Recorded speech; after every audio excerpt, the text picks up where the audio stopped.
A crítica é a democracia e não existe salvar a democracia abafando nenhuma crítica. Alexandre de Moraes é um grande mentiroso, porque ele, como professor de direito que é, jamais poderia dizer que para salvar a democracia você tem que matar a democracia. Porque para salvar a democracia você precisa salvar a crítica. Agora...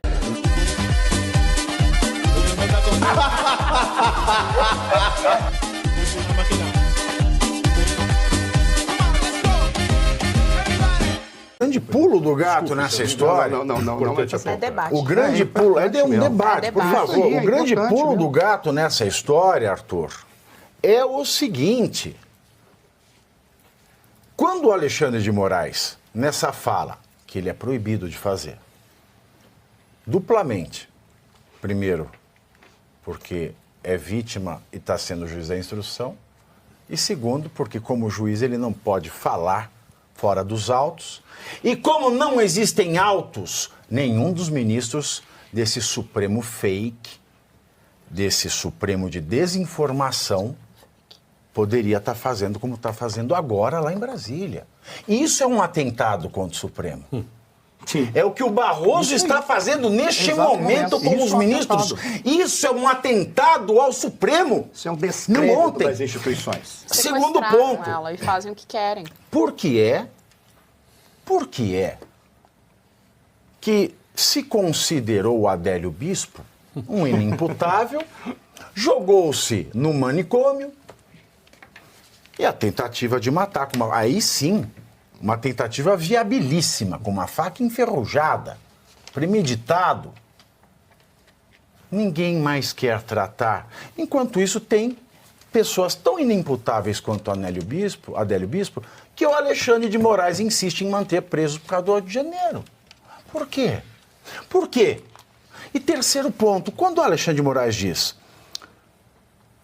a função do gabinete do ódio, que ele tanto recrimina, era desacreditar a instituição. Gabinete do ódio, culpa do gabinete, porque ele desacreditou a instituição. Vamos lembrar da vaza-toga, que não deu em nada. Quando o Alexandre de Moraes manda o seu juiz de instrução e desembargador do Estado de São Paulo, Ayrton Vieira, desmonetizar a Revista Oeste. E ele manda um WhatsApp para o Talhaferro. E diz, olha, a gente precisa dar um jeito aqui nessa revista golpista. E o Talhaferro responde, só o que eu achei foi matéria jornalística. Ou seja, é uma instituição de imprensa agindo como imprensa. E o que ele diz? Use a sua criatividade, risos. Isso é desacreditar. E o gabinete do ódio desse sujeito, que infelizmente é um desses sem terra ocupando, que tomaram posse da sede do Supremo. E cadê o gabinete do ódio? Quem que provou que ele existe? É isso que é Onde estão os presos do gabinete do ódio? Cadê o nosso inquérito do fim do mundo? Qual é a solução desse processo? Jamais deveria ter sido citado isso por Vossa Excelência. Uma coisa que não se existe prova. É apenas conversa de corredor político. Concordo, plenamente. Quer ver o gabinete do esgoto, né? Vamos conversar com o Janones. Talvez o Janones explique para ele o que é um gabinete do ódio. Desculpa. Imagina. Fabinato, o discurso do ministro Alexandre de Moraes estaria perfeito se ele fosse um senador e o tivesse feito na tribuna do Senado. Porque aí ele não precisava ser imparcial, ele não precisava ser justo, ele apenas seria um político. O que se espera de um juiz da mais alta corte do país? Imparcialidade, justiça. Na medida em que ele fala, tudo isso começou lá atrás com o gabinete do ódio, se ele de fato fosse imparcial e estivesse preocupado em pacificar o Brasil, ele deveria ter voltado ao dia 6 de setembro de 2018, a facada contra Bolsonaro. Aí ele seria justo, dizer, olha, essa história não está indo bem, começou lá atrás na facada do Bolsonaro, depois veio o gabinete do ódio, que não está aprovado. Ou talvez, Arthur, ele poderia voltar. Que ano foi o caso do Celso Daniel? Vixe, Maria. Bem lembrado. Então, assim, mas assim, só para ele não precisar voltar lá atrás, assim, se ele tivesse mencionado a facada do Bolsonaro, a gente veria que, opa, tem alguém imparcial aí. Mas claramente não, porque a memória dele só começa no tal gabinete de ódio. Então, só reforça a tese de que ele não é imparcial, de que ele fez um discurso político. E o segundo ponto é, já falei aqui diversas vezes, o ministro Alexandre de Moraes ele tem um péssimo defeito. Ele mistura a figura dele com a da instituição do Supremo Tribunal Federal. E está começando a ficar claro nessa investigação, que ainda vai levar algum tempo, de que o atentado, né, que nós reprovamos, obviamente, era contra ele e não contra o Supremo Tribunal Federal. Veja que coincidência. Acabou o terrorismo. Que personagem da história se confundia com a Itália? Benito Mussolini. Que personagem da história se confundia com a Alemanha? Adolf Hitler. Quem se confunde com a instituição? Meu querido, eu não sei se o Alexandre de Moraes é ou não é. Eu sei que ele é perverso. Porque olhar para uma criança que chora e deixar a mãe trancafiada por escrever com batom e deixar a rainha do tráfico solta, isso é perversidade. Eu não sei se é psicopata, mas esse é um traço, confundir-se com instituição, deixar de ser humano, não ter empatia para elevar-se à condição de instituição, é característica dos dois psicopatas mais notáveis da história. Flávio, desculpa, você ia falar? Eu só ia complementar dizendo, chamá-la ainda de criminosa, porque é o que ele fala. E, De assim, alta periculosidade. De alta periculosidade. E aí vem outro ponto. Ele está fazendo essa relação com o 8 de janeiro. Vamos considerar que no 8 de janeiro absolutamente todas as pessoas picharam alguma coisa. Todas elas que estavam lá picharam ou depredaram alguma coisa. Ainda assim, se elas têm culpa no cartório, essa culpa não é equivalente a assassinar uma pessoa, a tentar assassinar uma pessoa. Vamos imaginar que fosse Falta equivalente? Um senso de proporção. Vamos imaginar que fosse tudo a mesma pena, unipena no Brasil. Essas Mesmo pessoas... assim tem que ter devido processo legal. E elas não tiveram. Então, quer dizer, é perverso, é cruel usar esse caso. Eles ditatorial. E eles fizeram isso também com aquele caso da escola, que um rapaz completamente desequilibrado entrou e matou lá as crianças. Esse caso da escola, eles não conseguiram passar a narrativa, né? O pessoal viu que não tinha realmente nenhum descolamento. Como esse foi no Congresso, foi lá no Planalto, foi na Praça dos Três Poderes, eles querem colar essa ideia. Mas é total senso de falta de proporção. Completamente falta de senso de proporção. E só para bater mais uma vez na tecla, tá? Eu tenho todo o direito, eu e qualquer cidadão brasileiro tem todo o direito de criticar qualquer pessoa pública. Eu posso sim criticar uma ação que é feita por um juiz. Até ele admitiu isso não é falta de democracia, pelo contrário. É a democracia. Se eu não posso criticar uma pessoa que tem mais poder que eu, é evidente que pela lógica hierárquica eu vivo numa ditadura. Então, quando Alexandre de Moraes vem e diz que existe um gabinete do ódio que está falando a respeito do STF. Não estão falando a respeito do STF, Alexandre. Estão falando a respeito de ações que você toma que são completamente autoritárias e não respeitam a Constituição. Eu, enquanto brasileira, que moro dentro de uma democracia, dentro de uma república, tenho todo o direito do planeta de falar em relação a essas ações. Não estou incitando ódio, não estou incitando violência. Pelo contrário, a gente repudia esse tipo de comportamento. Mas a gente está exercendo aí sim a democracia. Semioticamente, né, a questão dos símbolos que ficam aqui, que atingem a gente é comprado, a gente fica comprado sem perceber. A palavra ódio, ela tem uma função primordial. O que você fala? Gabinete do ódio. Você já vê uma coisa ruim, que é a palavra ódio, o símbolo ódio. Isso, é guerra semântica. Né, já planta alguma coisa. Isso foi desenvolvido na União Soviética. Foi desenvolvido na União Soviética e hoje é a maior ferramenta do marketing. Você quer ver uma coisa? Aí, só para eu encerrar essa questão do ódio, então ele fica falando gabinete do ódio, gabinete do ódio. E você falou uma coisa muito boa. Democracia é crítica. Sim. Democracia é crítica. Não existe outra coisa para definir a democracia do que o poder de crítica. E qualquer crítica, inclusive críticas odiosas. Inclusive críticas odiosas.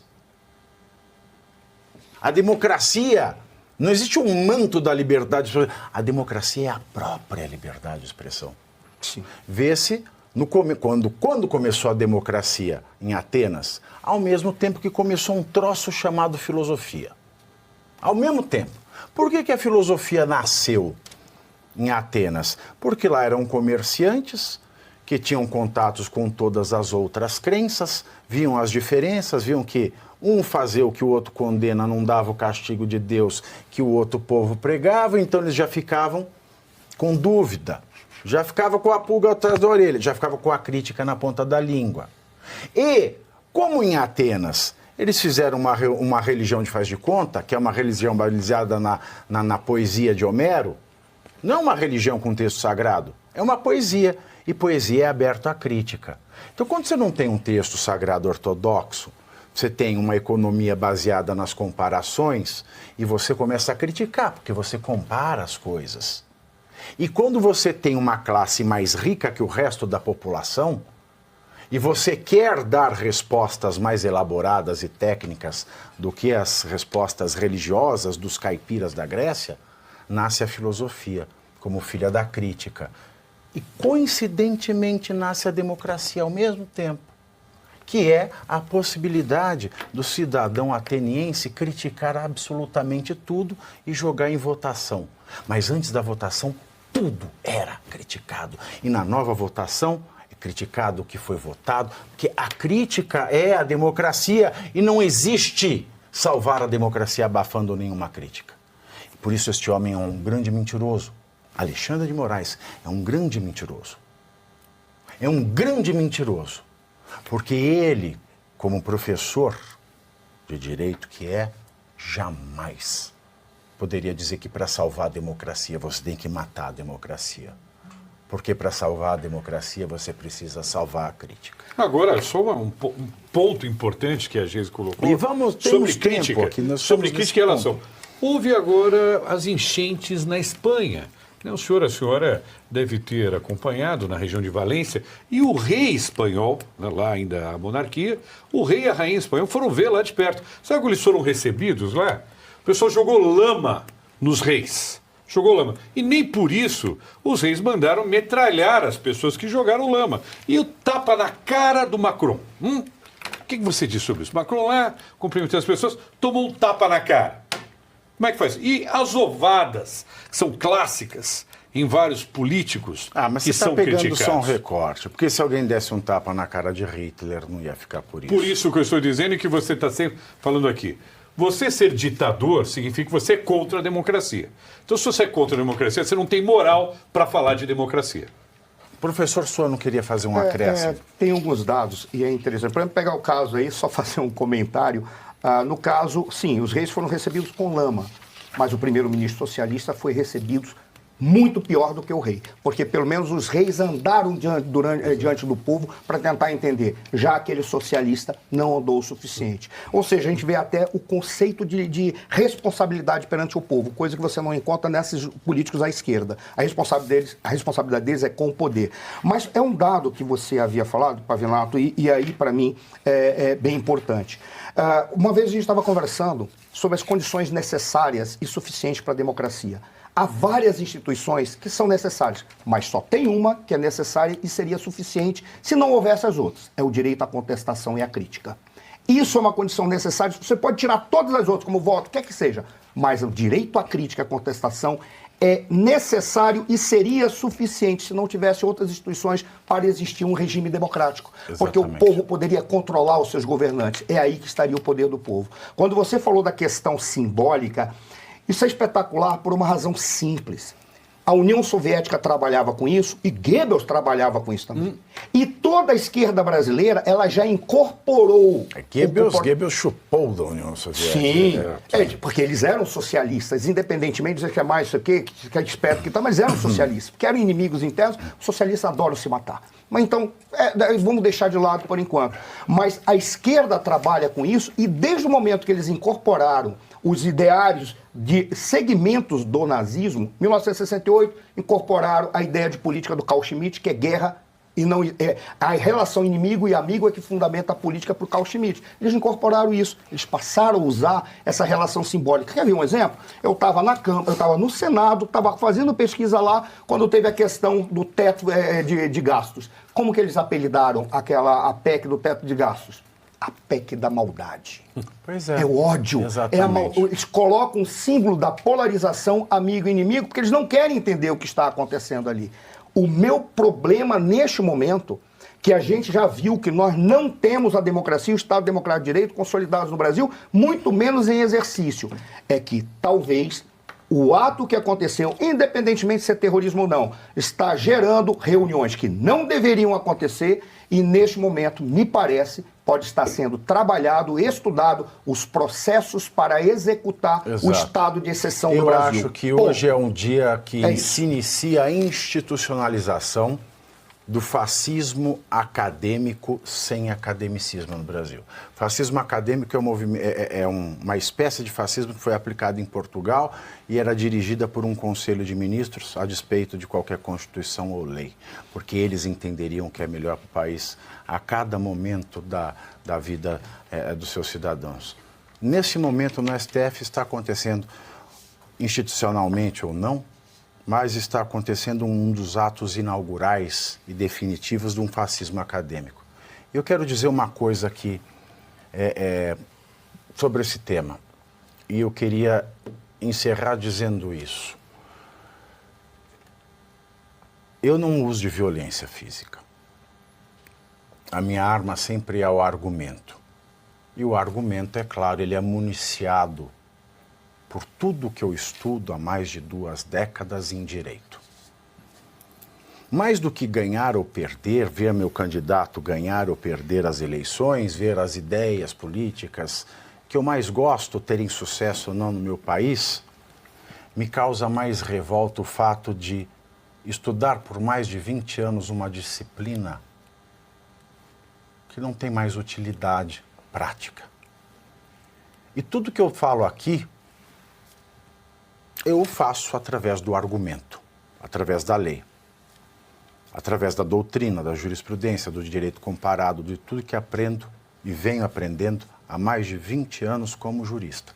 Porque o jurista não é o formado em direito, como muita gente acha. O jurista é aquele que pega e joga a sua vida inteira nas mãos do estudo da justiça e do direito. E eu entreguei a minha vida e vou continuar entregando a minha vida ao estudo do direito. E as minhas críticas ao Alexandre de Moraes não são porque eu voto no Bolsonaro. Não são porque eu sou capitalista. Não são porque eu sou um sujeito que gosta da noção de família como base da sociedade. As minhas críticas ao Alexandre de Moraes não são por nada disso. As minhas críticas ao Alexandre de Moraes sempre foram, todas elas, deixo bem claro, porque ele não respeita a grande paixão da minha vida, que é o direito. E direito que não serve à justiça não é direito. As minhas críticas ao Alexandre de Moraes não são porque eu sou inimigo, porque eu não gosto dele pessoalmente, porque eu tenho projeto de poder pessoal. Não. São porque eu amo demais o direito. E mesmo que a minha fala seja só argumento, e mesmo que ele tenha respondido através de seus assessores, através de conversas que nós nunca saberemos e poderemos provar as suas existências, para que eu não prospere, para que eu sempre viva sufocado, por mais que ele use da força física que lhe dá o poder estatal, que tem o monopólio da violência, eu não vou abrir mão dos argumentos, porque o grande amor da minha vida tem sido morto a cada dia e falsamente coroado como uma Inês, que depois de morta se torna rainha, numa ação mísera e mesquinha, como lemos em Os Lusíadas. Ele insiste em coroar um cadáver, o cadáver do corpo que eu mais amo, que é o cadáver do corpo jurídico. É isso que eu tinha a dizer. O que nós podemos fazer? Então, primeiro C, você curte, que é o preço deste programa. Quanto vale o ingresso para ver este palhaço neste picadeiro bonito? Vale uma curtida. Vale o seu like, o seu joinha, o seu gostei. Então, a sua obrigação é curtir. Se puder, comente, porque quem comenta ajuda no engajamento. Então, primeiro C é curtir, segundo C é comentar, o terceiro C, o que seria muito louvável, seria você compartilhar. Tem um link que é a setinha, uma setinha assim, meia bomba. Sabe aquela, a setinha da pipa do vovô que se esforça? Você vai lá, copia o link, cola no seu Orkut, no seu Facebook, no WhatsApp, no Telegram, manda sinal de fumaça, pombo correio, não é pombo correio do banheiro, é o pombo correio que leva as mensagens, você passa para todo mundo que você gosta, para quem você não gosta, você também passa. Então, ó, curtiu, comentou, compartilhou. E se puder, se quiser, se o seu bolso comportar e se seu coração assim permitir, contribua com este programa que vai substituir o Jornal Nacional. Olha que pretensão maravilhosa, hein? Se liga, ô Bonner, nós vamos derrubar o Jornal Nacional. Esta é a meta.